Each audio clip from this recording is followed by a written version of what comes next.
Well, friends, I hope that you had a wonderful Thanksgiving, whether you spent that with a bunch of family and friends or whether you took some time just simply by yourself. It's a good thing to give thanks to God, is it not? It's a good thing to give thanks to God because truly we have so many things to be thankful for.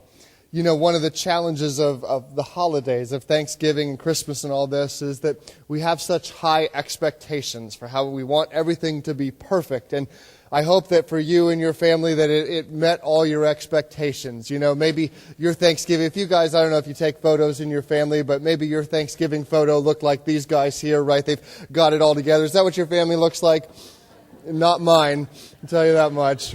We don't look at all like that. Ours is crazy and all messed up. Maybe yours looks a little bit more like these guys here.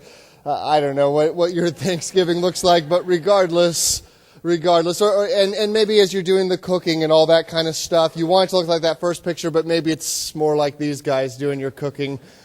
I don't even know what aerosol can he's getting ready to spray on that bird, but goodness gracious. But regardless, friends, I hope that your Thanksgiving was wonderful. I hope that your time just giving thanks to God was incredible. But, you know, one thing about the holidays is they bring us together as families for better and for worse. And we're going to look today actually at the start of Jesus' birth story because we're entering the Advent season where we celebrate Jesus' birth. And this year, we're kind of highlighting how the voice of God has been present throughout this story. Not just beginning with the birth story, but long, long before that. And you know, in the Bible, there are two accounts in the Gospels of Jesus' birth. Matthew and Luke choose to tell us that story. Mark and John kind of bypass it and start with Jesus' ministry. And in Matthew kind of always takes that secondary position to Luke. Luke is the one that we like the best and we read the most often because Matthew does this thing at the beginning of his story that is weird. It's strange to us. Matthew begins this incredible story of Jesus' birth by giving us a whole bunch of like family tree stuff, right? Like he gives us this big long list of names. And that doesn't seem like the most exciting way to start such an exciting story, right? I like Luke's version better where he starts with Mary and Joseph in this journey to Bethlehem and there's the drama and all this. That's exciting. Matthew starts off and says, so-and-so is the father of so-and-so who's the father of so-and-so. And you're like, really, Matthew? Is that the best you could do? I mean, this is a great story. Why start it this way? Well, the interesting thing is that Matthew is writing to the Jews. That's his very specific audience, whereas Luke was writing to a much broader audience, people who didn't have a Jewish background. And so Matthew has a very specific purpose in his story, and he's wanting to show us that Jesus is the fulfillment of the prophecies about the Messiah. Jews had been looking for a Messiah for generation after generation after generation. In fact, in the book of Isaiah, chapter 11, God had promised that a Messiah would come. And he said that a sprout would shoot out of the stump of Jesse. Now, that's kind of a weird for terminology there, but you know, if you've ever cut down a tree, like these were cut down here, and you can imagine like a sprout kind of growing out of it. Like if you cut the tree down, sometimes there's still stuff ready to grow there, so sprouts come up later and that thing regrows. Well, Jesse was King David. And King David's household, God had promised they'd always have a ruler on the throne. But that wasn't happening because the Israelites had sinned and they disobeyed. And so there was question about how are we going forward? Because they had been captured, or they'd been taken over by the Romans. And so they didn't know what was going to happen. And so God had promised this great Messiah, and they would come from the house of David. So Matthew is showing us that Jesus is truly this son of David, that he fits the description. But he's going to do a whole lot more than that. The thing that's interesting is that ancient historians would do some things that were a little bit different sometimes than our historians. A lot of times when we see like secular history outside of the Bible, they would tell things in a unbelievably positive light. Like they would, if they were telling the history of a nation, they would talk about the great things, but not so much about the bad things. Because the reason is the historians were people who were hired by the kings to write the history. So naturally the kings, they want to look good, right? It's kind of like if you go to a presidential library today to study one of the U.S. presidents, you're probably going to see a lot of the good things about them and not so much the things that people didn't like about them, right? Because they're the ones getting to tell that story. So it was usual to leave out kind of the bad stuff. That was number one. Two, when they'd give these family tree listings, they would do what was called telescoping. They would actually shorten the list to leave out generations. Because to keep the list from being just crazy long and literally including everybody, you would oftentimes just hit the significant people. Let's talk about the ones who really accomplished something big and leave out the average to mediocre to bad folks, okay? And so that was common. But Matthew, you're going to see, does things a little bit differently. He starts in chapter 1, verse 1, says this. This is the record of the ancestors of Jesus, the Messiah, a descendant of King David and of Abraham. Remember, that was his job, is to prove this. Abraham, the father of Isaac, Isaac, the father of Jacob. Remember, we talked about them just a couple weeks ago. Jacob was the father of Judah and his brothers. Judah was the father of Perez and Zerah. Their mother was Tamar. Perez was the father of Hezron. Hezron, the father of Ram. Real riveting stuff here, right? But here's the thing. You got to understand what's going on. When they say in parentheses, their mother was Tamar. Now, if you were an ancient Jew reading this history, your eyebrows would go up at this point, because this is uncommon. You see, you have in this list a list of all guys, right? And then randomly, you list somebody's mom. That was not done in ancient genealogies. It wasn't right, it wasn't fair, but they always just listed the guys, because the guys were the ones writing this. And, I mean, it's really unfair, right? The women, they have the children, right? But we don't even mention them. Instead, we just mention the guys. So that's how their society operated. So when you mention somebody's mom, that's strange. That means this mom must be a very, very special person, somebody whose story we need to understand if we're understanding the purpose of this list.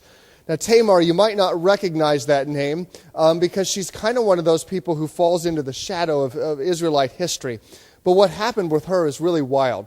Judah, she married one of Judah's sons, okay? So Judah was her father-in-law. And so she marries one of Judah's sons, and he dies, and they don't have any sons together. So here she is, she's a widow without any sons. And the law was very specific at that time. The law said that if that happened, she was to be given in marriage to one of that guy's brothers.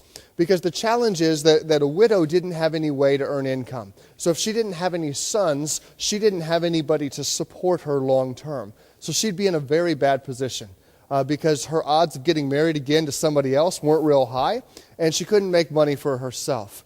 So she would be married kind of as an act of grace to one of the other sons. So that's what happened. She marries son number 2. Son number 2 tragically dies. So according to the law, she should marry son number 3. But Judah says, time out. This Tamar girl, she seems to be bad luck, right? 2 of my sons have died. We're not marrying her to number 3 because we're not taking that risk. Now, Judah, that was against the law, really. But that's what he did. So Tamar has no hope. She's got no hope. And so what does she do? Something she probably shouldn't have done. But she actually dresses up as a prostitute, and she meets Judah, deceives him. He doesn't know who it is. And so they end up having a child together. And then she busts him. She had kept his staff as payment. And when Judah finds out that she's pregnant, he says, this woman should die. She's having a child outside of wedlock. Total hypocrite.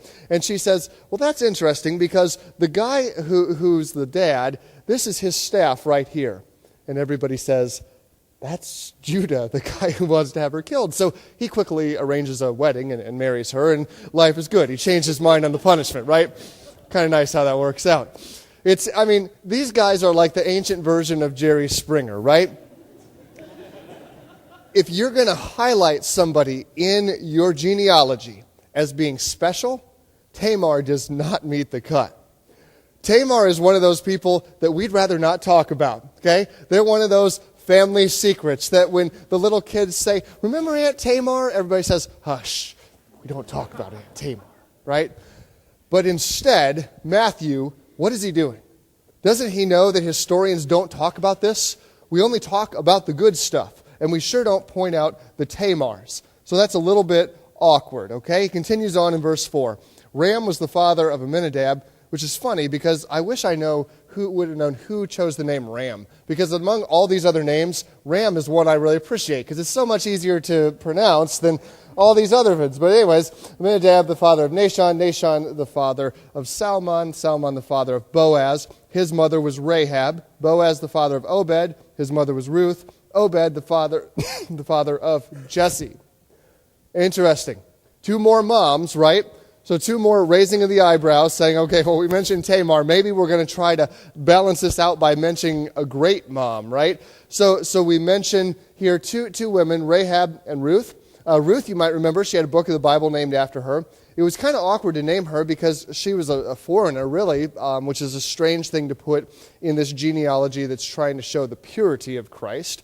But regardless, Ruth would at least be one they would have known because she would have been famous in their history. But Rahab, another one that's kind of awkward to list. Rahab, you might remember when the Israelites were coming into the Promised Land. They were going to fight the Battle of Jericho. And remember, they marched around the city and the walls fell in. Well, before they did that, the Israelites sent spies into Jericho. And they encountered Rahab, and Rahab actually hid them. She hid the spies under some hay so they could not be caught by the people from Jericho. And so as payment for this, they actually rescued Rahab when they were taking the city of Jericho. So she actually became part of the Israelite group. Funny thing, again, remember Tamar had pretended to be a prostitute. Well, Rahab was the real thing. Okay, so here you have a foreign prostitute in the line of Jesus. Couldn't we have left that one out? That seems to be another one of those people that we say, hey, Rahab, she helped the spies, that was great, but the rest of it, let's just kind of pass over that. But Matthew doesn't. He brings it into the light specifically, but he's not done. There's one more that's probably the most awkward of all. Verse 6, Jesse, the father of King David. David, the father of Solomon. Remember Solomon, right? The wisest man who ever lived, probably the greatest. He oversaw the greatest time in Israelite history. But then we put in this note, his mother was Bathsheba, the widow of Uriah. Now, if there's two people that we definitely want to leave out of Israelite history, it's got to be Bathsheba and Uriah. I mean, this is very strange. For one, we're mentioning another mother, but not only that, we're mentioning who she used to be married to before she had her child with this other guy, right? That's especially weird. But yet Matthew, you can guess, he's not making any mistakes or accidents here. He wants you to understand this. Remember the story of King David and Bathsheba, that David, he was king. He should have left and gone out to war with his army, but for some reason he stayed back home. And one night he sees Bathsheba out taking a bath, which is kind of funny how the name worked out there, right, from English to Hebrew, but that's what we know her for. And so he sees her, and he decides to have an affair with her, and she gets pregnant. Okay, so she gets pregnant. He's got a problem because her husband is out to battle they'd often go out for weeks and months on end. So it's really hard to explain how she got pregnant. So he brings back Uriah, says, hey, Uriah, come have dinner with me, then go home, then go back out to battle. Just want to celebrate how great you are. And Uriah won't go home. He says, how can I go home when my fellow countrymen are out there on the field fighting and dying for their country? I can't do this. So he refuses. So David's plot is foiled by this good soldier. So instead, David has Uriah murdered. He has him moved to the front line, and then they all pull back, and Uriah's fighting like one on the entire army, and he gets killed. So here you have King David, the one who we wanted to show that Jesus is related to. The one who we wanted to prove that this great Messiah came from the same household as. And he's shown to be an adulterer and a murderer. Again, details that would have been nice to bypass in this Christmas season. I mean, it's like the awkward relative at the Christmas table, right? Who always brings up, remember when you got that DUI a couple years ago? Oh man, that was terrible. Shut up. We don't need to talk about that, right? That's what Matthew's doing here, and it's so strange. It's so awkward, and this is how we start the Christmas story. This is how he chooses to bring up the Christmas story. And you have to understand that these women and these guys, these folks mentioned, it's not accidental. It's completely intentional. Because Matthew, he spent 3 years with Jesus. He saw how Jesus lived. And he realized that these people's story is critical to Jesus' story.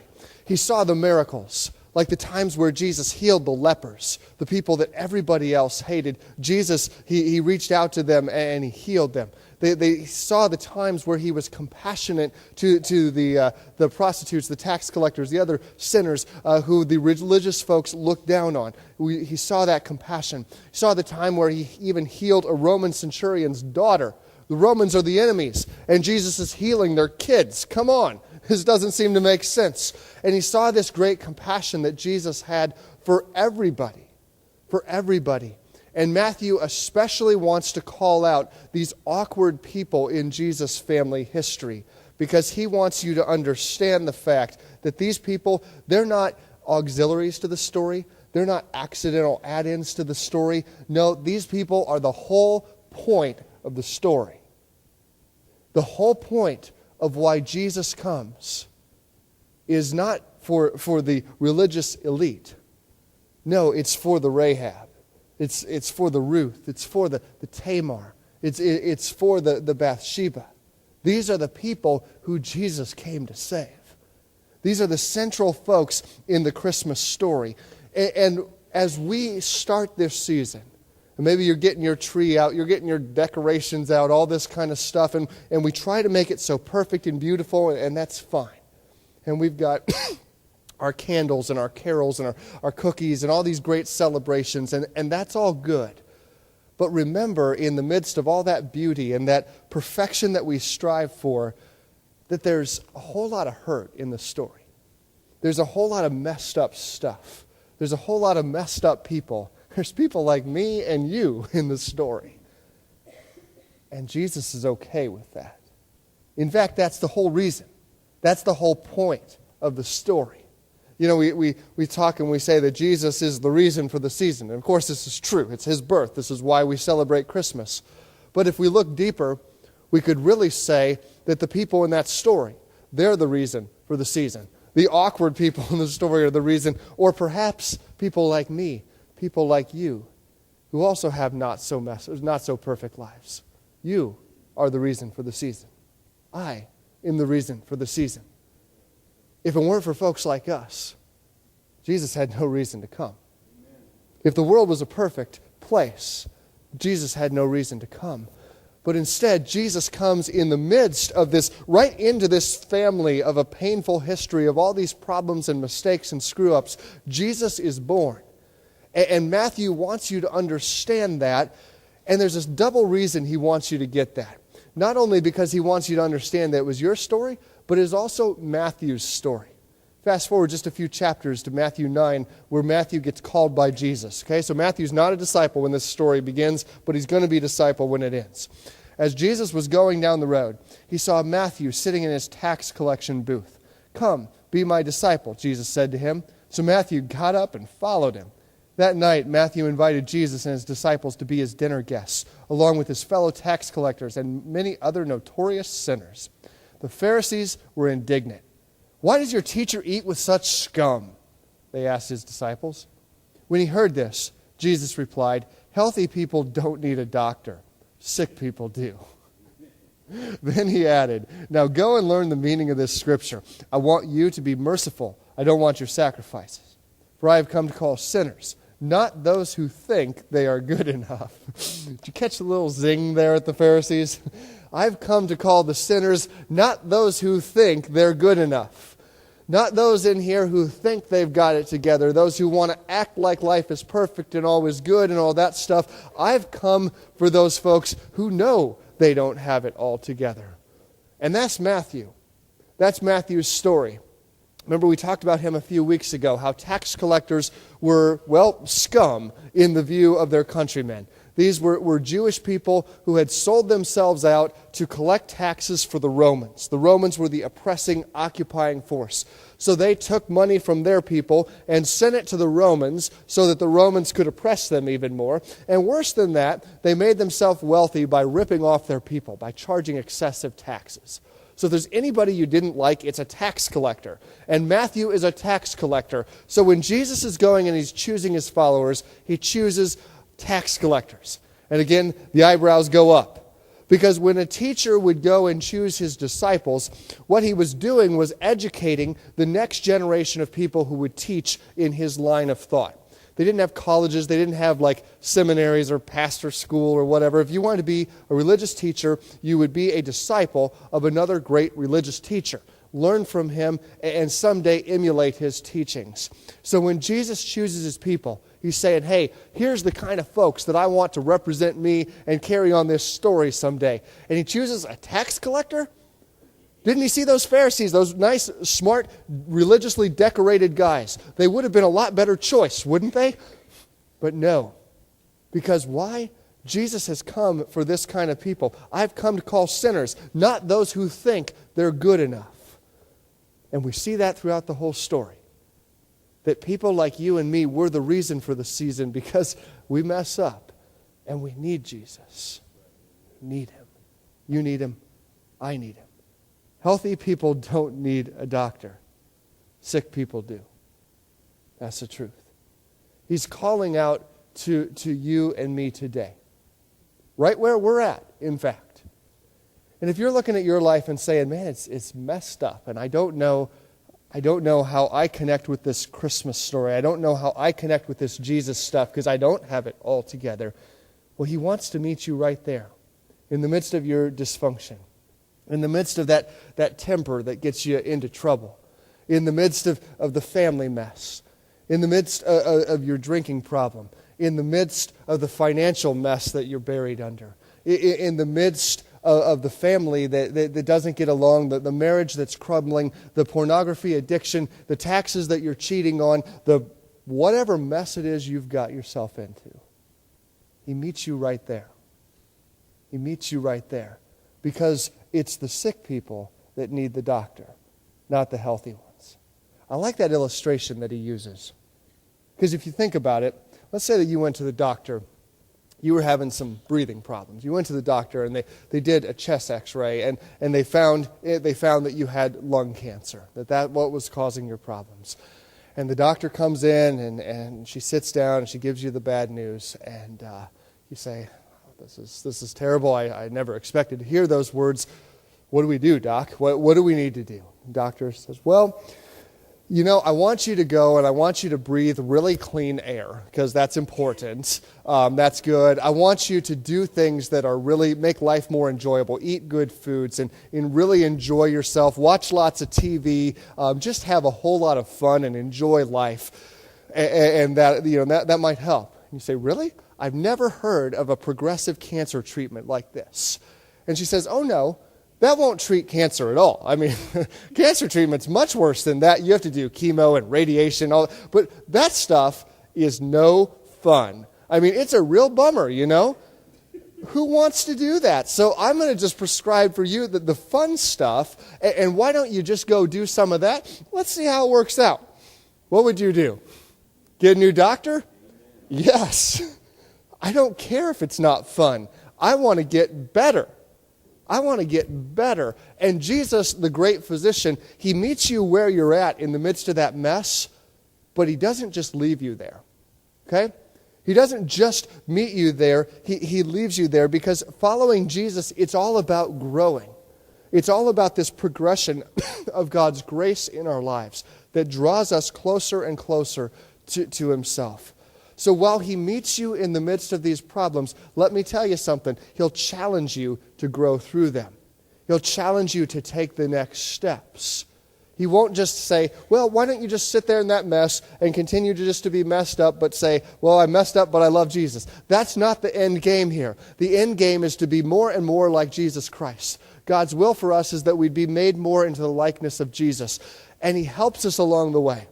He gives us that grace to take the next step.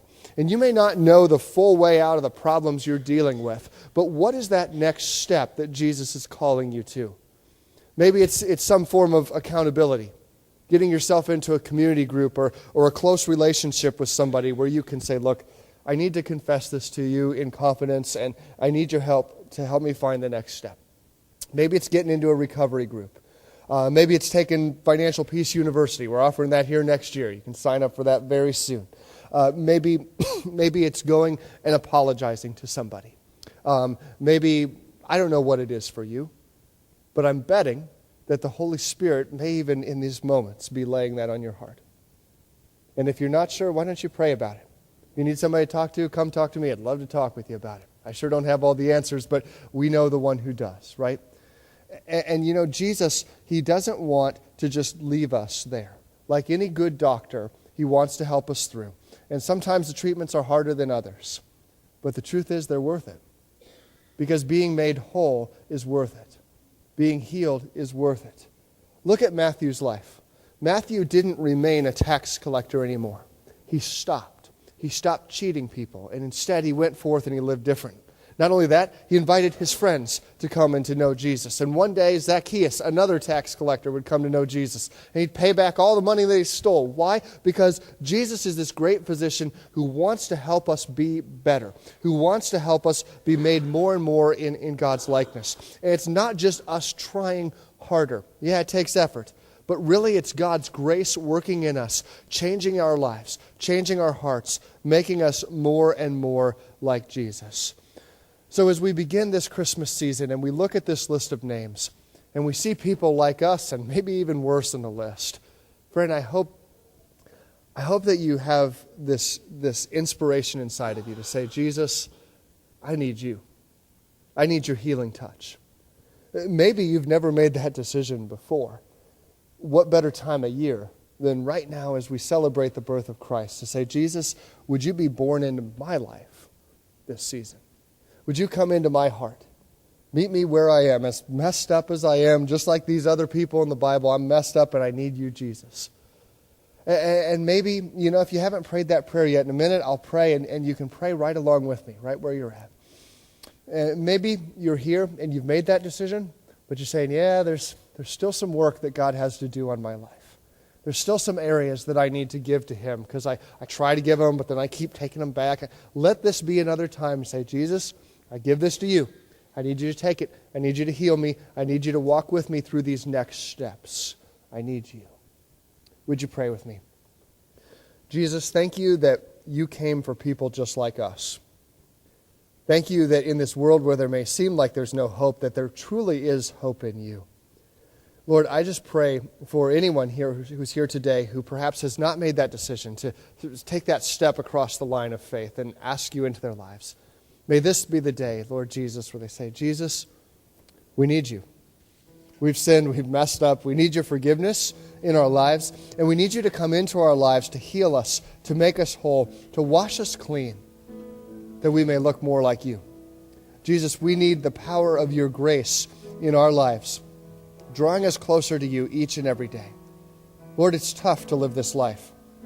We don't want to do it on our own. We want to do it by your strength and your help. God, would you come into our hearts in even bigger ways this week? Would you use us this season to make an impact for you? Lord, as Eli said earlier, that we would be able to be an example and a help to those who are in need. Lord, through our gifts, through our prayers, through our acts of kindness. Whether these needs are financial, whether these needs are family, whether these needs are emotional, they're needs for just a hug or a smile. God, would you use us to make a difference, to be a light in this season? Jesus, thank you that you came into this world for us. Lord, we love you and pray this in your holy name. Amen.